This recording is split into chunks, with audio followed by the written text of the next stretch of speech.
जातक शास्त्रस्य स्वरूपम। जातक शब्द जन्मे प्रादुर्भावे धातु से अत प्रत्यय और कन प्रत्यय से निष्पन्न होते हैं।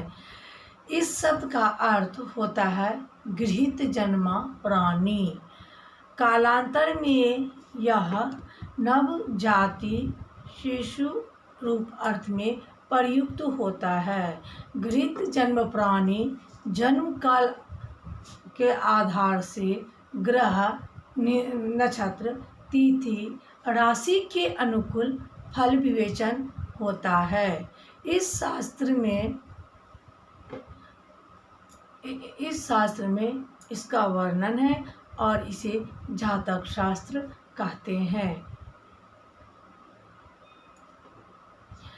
धन के अर्जन में जातक शास्त्र सहायता करता है। विपत्ति रूप समुद्र में पोत होता है और यात्रा काल में उचित मंत्र का प्रयोग होता है।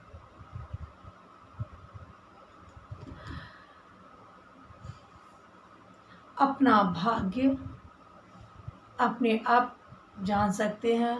आपत समुद्र संतत होता है। द्रव्य का अर्जन होता है और इस सब का वर्णन जातक शास्त्र में अध्ययन होता है और इसका उपाय है। विधाता जो है मनुष्यों में ललाट के ऊपर लिखता है और ताजक शास्त्र जो है वह पूर्ण रूप से ज्ञान को जो है प्रकट करता है, अन्यत्र कहीं नहीं है। पूर्व में जो हमने अर्जित किया है, हम लोगों ने पूर्व में जो वर्जित किए हैं उसका अशुभ कर्म का फल का लेखन ब्राह्मण मानव का ललाट के पट में लिखा गया है। जातक शास्त्र में हस्तों के द्वारा, ललाटों के द्वारा, मुखों के द्वारा, पैरों के द्वारा उनके पूरे जीवन के बारे में जाना जाता है। जातक शास्त्र में फल ही प्रकाश होता है। जैसे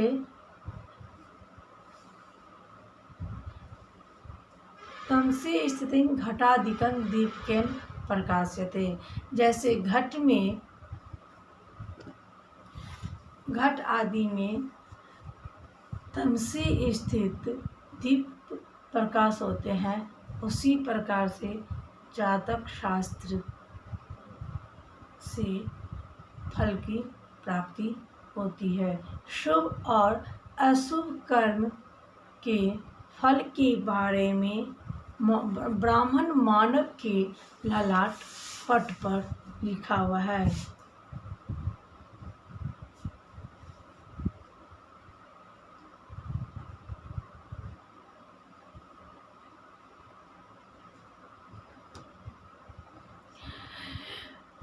आचार्यों में होरा शास्त्र 5 भागों में विभक्त होता है। जातक, ताजिक, रमल, प्रश्न और स्वप्न। जातक का प्रधान होरा शास्त्र ही जातक शास्त्र प्रसिद्ध होता है। जातक होरा मध्य में अभेद निरूपित कहते हैं। जातक नीति प्रसिद्धं यत लोके तदिह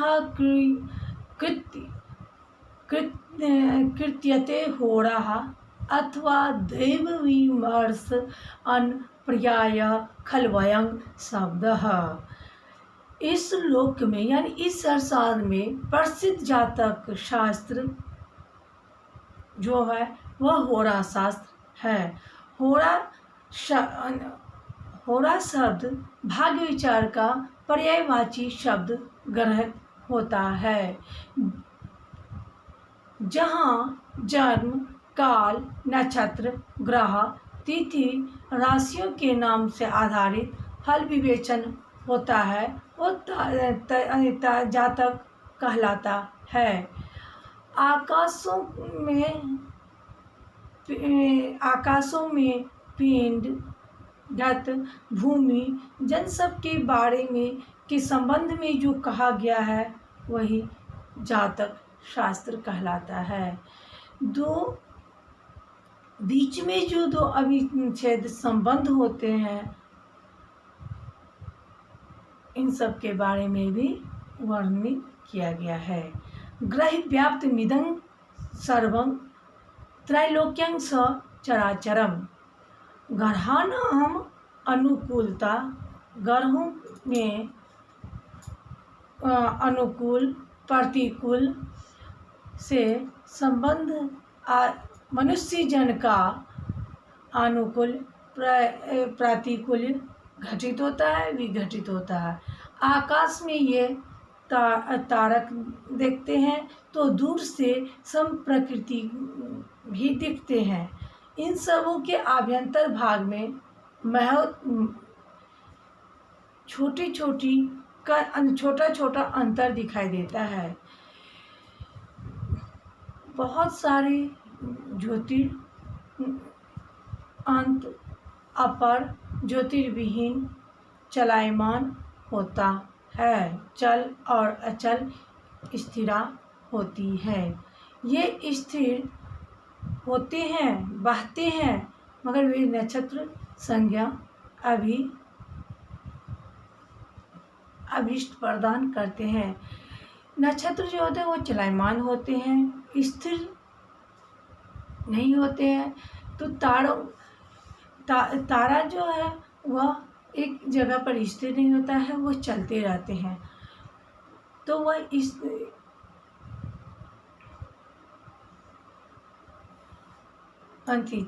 वे नक्षत्र संज्ञाएं अभित होते हैं, गतिमान होते हैं और वे ग्रह, खेट, खेचर आदि शब्द के द्वारा जाने जाते हैं। तो पराशर शास्त्र में कहा गया है, आकाशे यानी दृश्यन्ते, आकाश में जो दिखते हैं, ज्योतिर्विमान्यक सह तेषु नक्षत्र संज्ञानि ग्रह संज्ञानि कानिचित्। वह ग्रह संज्ञा नक्षत्र संज्ञा है। तानि नक्षत्र नामानि स्थिर स्थानानि, यानी वे सब जो है नक्षत्र नाम से एक स्थिर चल और अचल के नाम से प्रसिद्ध है। गच्छन्तो भानि गृह्णान्ति सत्तं ये तु खेचराः। संपूर्ण जगत मंडल में, आकाश मंडल में अखंड है, फिर भी तथापि ग्रहों के स्थिति में अध्ययन के लिए ज्योतिष आचार्यों ने 27 नक्षत्रों का वर्णन किया है। ज्योतिष चक्र में जो है उन्होंने विभक्त किया है। ये अष्टाविंशति भाग में भी विभक्त है। 27 नक्षत्रों का वर्णन किए हैं और इन्हें 28 भागों में जो है कोई इनको विभक्त किया है।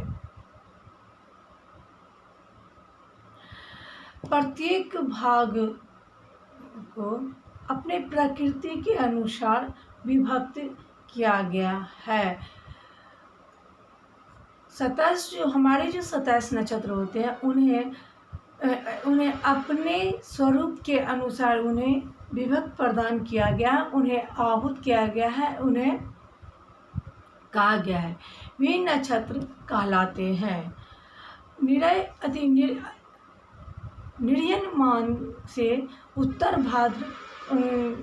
भाद्रपद से पूर्व भाद्र पर्यंत मानते हैं। सायन के अनुसार शतभिषा नक्षत्र आरंभ होता है और धनिष्ठा पर्यंत प्राप्त होता है। प्रत्येक नक्षत्र के 4 पाद होते हैं, 4 पादा सन्ति, 4 पैर होते हैं। अष्टाविंशतिः पादाः भवन्ति। अष्टाधिक शत संख्या के पैर होते हैं। द्वादश राशिषु यानी ये हमारे जो समस्त पदों में 12 जो राशि को विभाग किया गया है वह प्रति राशि 9 पाद आते हैं। 27 नक्षत्र के यानी एक नक्षत्र के 4 पाद, 2 नक्षत्र अश्विनी भरणी के 8 पाद और कृतिका के 1 पैर।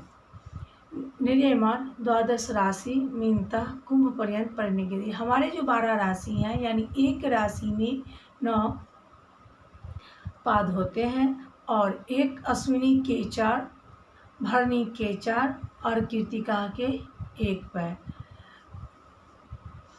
अश्विनी भरणी कृतिका 1 पैर, मेघ राशि का 1 पैर।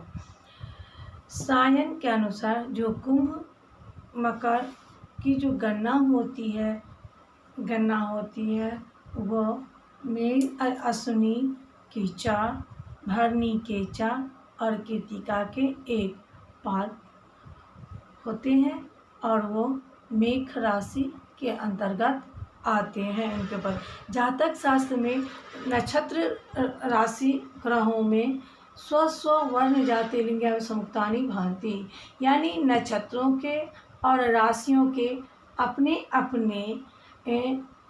अपने वर्ण जाति लिंग होते हैं। उनके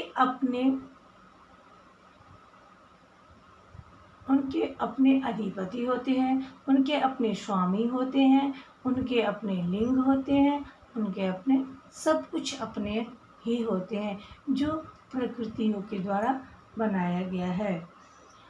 इस प्रकार से जातक शास्त्र में शुभ और अशुभ ग्रहफल का निर्णय किया गया है।